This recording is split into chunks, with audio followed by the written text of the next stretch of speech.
இப்போ தண்ணியிலிருந்து எனர்ஜி எடுக்க முடியுமா, அதாவது ஆற்றலை எடுக்க முடியுமா, இல்லை தண்ணியிலிருந்து ஃபியூவல் அதாவது எரிபொருளை எடுக்க முடியுமா அப்படின்னா சுருக்கமான பதில் வந்துட்டு கண்டிப்பாக எடுக்க முடியாது. ஏன்னா law of conservation of energy அப்படின்னு ஒரு விஷயம் இருக்கு.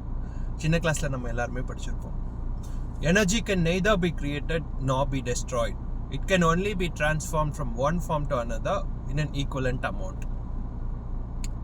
இதையே தமிழில் சொல்லணும்னா, ஆற்றலை அழிக்கவும் முடியாது, உருவாக்கவும் முடியாது, ஒரு வடிவத்திலிருந்து இன்னொரு வடிவத்துக்கு மாற்ற மட்டுமே முடியும். அதாவது எனர்ஜியை புதுசாக உருவாக்கவும் முடியாது, இல்லை இருக்க எனர்ஜியை அழிக்கவும் முடியாது. இப்போ தண்ணின்றது என்னன்னு பார்த்துக்கிட்டோம்னா, தண்ணின்றது ஹைட்ரஜன் அப்புறம் ஆக்சிஜன் அப்படின்ற 2 எலிமெண்ட் சேர்ந்து உருவான ஒரு காம்பவுண்ட். அதாவது ஹைட்ரஜன் எரியறதுன்னா என்ன, ஆக்சிஜன் கூட சேர்றது. ஹைட்ரஜன் எரிஞ்சு உருவான ஒரு காம்பவுண்ட் தான் தண்ணி. இப்போ தண்ணியை ஹைட்ரஜன் அப்புறம் ஆக்சிஜனாக பிரிக்கிறதுக்கு நம்மளுக்கு எனர்ஜி அதாவது ஆற்றல் தேவை. இப்போ ஹைட்ரஜனை எலக்ட்ரோலைசிஸ் அப்படின்ற ஒரு மெத்தடை யூஸ் பண்ணி பிரித்தோம்னா நம்மளுக்கு அதுக்கு எலக்ட்ரிக்கல் எனர்ஜி தேவை, அதாவது மின் ஆற்றல் தேவை. இப்போ ஹைட்ரஜனை பிரித்ததுக்கு அப்புறம் அதிலிருந்து எனர்ஜி எடுக்கணும்னா அதை எரிக்கணும்.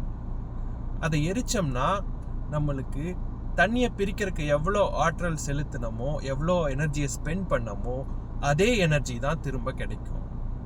இந்த ப்ராசஸ்னால புது எனர்ஜியை, புது ஆற்றலை உருவாக்க முடியாது, அல்லது ஒரு ஃபியூவலை உருவாக்க முடியாது.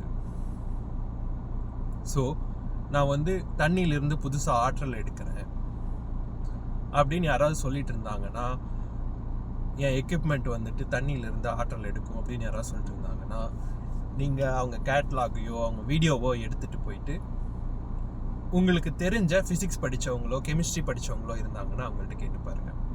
Physics professors, chemistry professors, physics teachers, chemistry teachers அவங்கள்ட்ட கேட்டு பாருங்கள். ரெண்டாவது விஷயம் என்னென்னா, இந்த மாதிரி ஸ்டார்ட் அப்ஸ் சில பேர் சொல்லிட்டு இருந்தாங்கன்னா, நான் தண்ணியிலிருந்து எனர்ஜி எடுக்கிறேன் அப்படின்னு சொல்லிட்டு இருந்தாங்கன்னா, இன்வெஸ்டர்ஸ் தயவு செஞ்சு நீங்கள் தனியாக ஒரு சயின்டிஸ்ட்டை ஹையர் பண்ணுங்கள். இண்டிபெண்ட் சயின்டிஸ்ட்டை ஹையர் பண்ணி அந்த சயின்டிஸ்ட்டை வச்சு அந்த ஸ்டார்ட் அப்ஸோட கிளைம்ஸை வெரிஃபை பண்ணுங்கள். வெரிஃபை பண்ணதுக்கப்புறம் இன்வெஸ்ட் பண்ணுங்கள்.